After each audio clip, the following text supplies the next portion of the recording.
नमस्कार विद्यार्थी मित्रांनो, मी डॉक्टर किशोर बागडे आणि आपण बघत आहात YouTube channel medical admission guidance. या चॅनलद्वारे मेडिकल ॲडमिशन संदर्भात लागणारी सर्व माहिती विद्यार्थी व पालक यांच्या गरजा लक्षात घेऊन वेळोवेळी प्रसारित केली जाते। तरी हा चॅनल अजून सबस्क्राईब करा, बेल आयकॉनवर क्लिक करा आणि आपल्या मित्रांना शेअर करा। आता मेडिकल ॲडमिशन प्रोसेसचा पहिला राऊंड पूर्ण झालेला आहे। MBBS पूर्ण झालेला आहे, MBBS BDS पूर्ण झालेला आहे, BA BHMS पूर्ण झालेला आहे। आता आपण दुसऱ्या राऊंड मध्ये एंट्री करत आहोत। ऑल इंडिया कोटाचा दुसरा राऊंड पण कंप्लीट झालेला आहे जवळजवळ।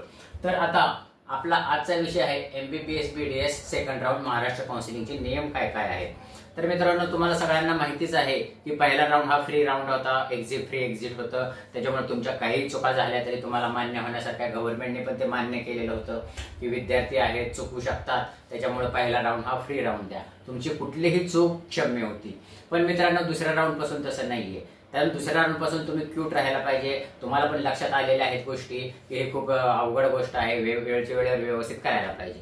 तर आता ह्याच्यामध्ये तुम्हाला महत्त्वाचं म्हणजे सेकंड राऊंडचे नियम बघायचे। तर आजचा आपला विषय आहे Maharashtra counselling second round rules. तर महत्त्वाचं म्हणजे सगळ्यांनी लक्षात घ्या, आता पहिल्या राऊंड मध्ये तुम्ही जे जे काही चॉईसेस दिलेले आहेत ते शून्य झालेले आहेत, शून्य झालेले आहे। तुम्हाला तर नवीन चॉईसेस द्यायचे आहेत, म्हणजे R2 मध्ये तुम्हाला नवीन चॉईसेस द्यायचे आहेत। साधारणपणे आपला R2 म्हणजे राऊंड सेकंड 27 सप्टेंबरला चालू होणार आहे MBBS BDS प्रेफरन्स फिलिंग।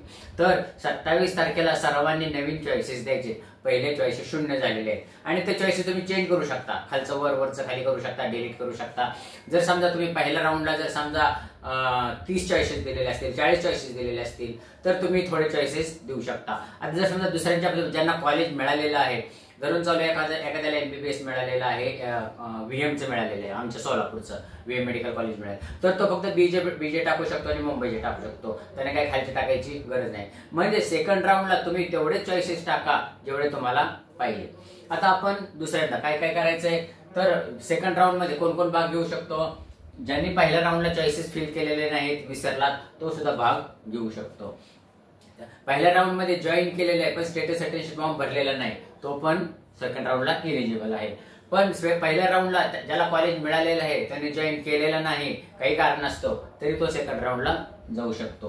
पहिल्या राऊंडला एखाद्याने कॉलेज जॉईन केलेलं आहे पण त्याला वाटलं की आपल्याला हे कॉलेज नकोय, काहीतरी प्रॉब्लेम झालाय, तर मग त्याने रिझाईन केलेलं आहे, तरी तो सेकंड राऊंडला जाऊ शकतो। म्हणजे फ्री होतं सगळं, कुठलीही चुका करा तुम्ही पुढे जाऊ शकता। आता ह्याच्यामध्ये इलिजिबल कोण कोण आहे, परत एकदा दुसरी गोष्ट, सेकंड राऊंडला इलिजिबल कोण कोण आहे ते बघू।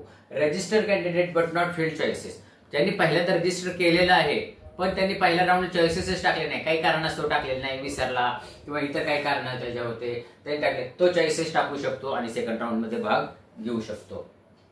आता पहिल्या राऊंड मध्ये ज्या कुठलेही हे मिळालं नाही, कॉलेज मिळालं नाही, तो सगळं कॉलेज टाकू शकतो, हे तर काय जनरल आहे। तिसरं, कॉलेज मिळालेलं आहे पण कॅन्सल केलेलं आहे कुठल्याही कारणास्तव। बऱ्याच विद्यार्थ्यांचं काय झालेलं आहे, पहिल्या राऊंडला कॉलेज मिळालं पण त्यांच्याकडे सर्टिफिकेटच नव्हतं, कोणाकडे व्हॅलिडिटी नव्हतं, कोणाकडे नॉन क्रिमिलियर नव्हतं, कोणाकडे कास्ट सर्टिफिकेट नव्हतं, असे काही प्रॉब्लेम होते आणि त्यांचं कॉलेज कॅन्सल झालेलं आहे, तरी ते पुढे जाऊ शकतात। मग सेकंड राऊंडला एंट्री आहे।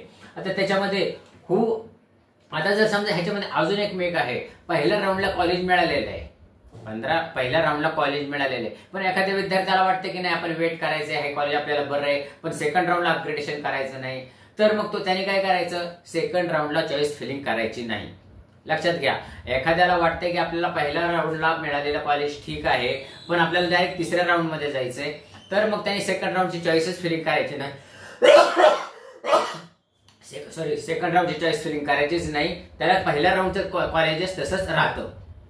म्हणजे पहिल्या राऊंडला जे काही कॉलेज अलॉट झालेलं आहे तो त्याचा जॉईन स्टेटस तसाच राहतो, त्याने चॉईस फिल करायचं नाही, तो डायरेक्ट तिसऱ्या राऊंडला जाऊ शकतो। आता सर्वात महत्त्वाचे रूल्स R2 मधले नीट लक्षात घ्या, college allotted must join college. पहिल्या राऊंडला तसं नव्हतं, पहिल्या राऊंडला जर तुम्हाला कॉलेज मिळालं तर तुम्ही नाही सोडलं तरी चालत होतं, पण दुसऱ्या राऊंडला कॉलेज जर तुम्हाला अलॉट झालं तर मस्ट जॉईन, आणि जर समजा ते तुम्ही जॉईन केलं तरच तुम्ही थर्ड राऊंडला जाऊ शकता विदाउट एनी रजिस्ट्रेशन। एखाद्याला सेकंड राऊंडला कॉलेज मिळालेलं आहे आणि त्याला थर्ड राऊंडला जायचंय फ्री मध्ये, तर त्याने ते कॉलेज जॉईन करायचं आणि मग थर्ड राऊंडला तो अपग्रेडेशनला जाऊ शकतो.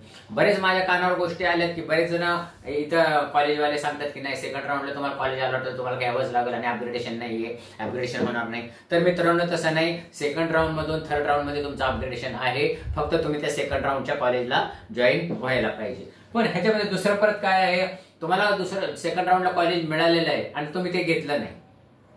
सेकंड राऊंडला तुम्हाला कॉलेज मिळालेलं आहे पण तुम्ही ते घेतलं नाही, तर तुम्हाला तिसऱ्या राऊंड मध्ये जाण्यासाठी परत रजिस्ट्रेशन करावं लागणार, की जे तो आपण पहिल्यांदा केलेलं आहे. अलग लक्षात, पहिल्यांदा काय काय केलेलं आपण रजिस्ट्रेशन, पेमेंट, डॉक्युमेंट अपलोड सगळं नवीन करावं लागणार तुम्हाला. म्हणजे रजिस्ट्रेशन केल्यावर पेमेंट करावं लागणार, ते सगळे डॉक्युमेंट अपलोड करावं लागणार, त्याच्यामध्ये काय व्हेरिफिकेशन ती काढावं लागणार. तर म्हणजे हा सगळा तुम्हाला चक्र फिरवावं लागणार. हे कुठल्या केसमध्ये, सेकंड राऊंड मध्ये तुम्हाला कॉलेज मिळालेलं आहे पण तुम्ही ते घेतलं नाही आणि मग तरी तुम्हाला तिसऱ्या राऊंड मध्ये जायचं असेल तर न्यू रजिस्ट्रेशन, न्यू पेमेंट आणि न्यू डॉक्युमेंट अपलोड आहे. तर मित्रांनो ह्या सगळ्या गोष्टी होत्या, हे R2चे रूल्स होते. मला वाटतं की तुम्हाला हे कॉलेजला हे रूल्स लक्षात आले असतील. लक्षात आले नसतील तर परत एकदा बघा, कारण ते खूप महत्वाचं आहे. पहिला राऊंड महत्वाचा आहे, दुसरा राऊंड महत्वाचा, दुसरा राऊंडचे कडक आहेत, ह्याच्यापेक्षा तिसऱ्या राऊंडचे तर नियम खूप कडक आहेत. तर हा खूप तुमचा आता महत्वाचा टप्पा सुरू झालेला आहे. तुम्हाला पण अंदाज आलेला आहे की आता कसे कसे आपल्या राऊंड्स असतात, कसे कसे नियम असतात, चॉईस फिलिंग म्हणजे काय, बेसिक रूल्स तुम्हाला माहिती झालेले आहे.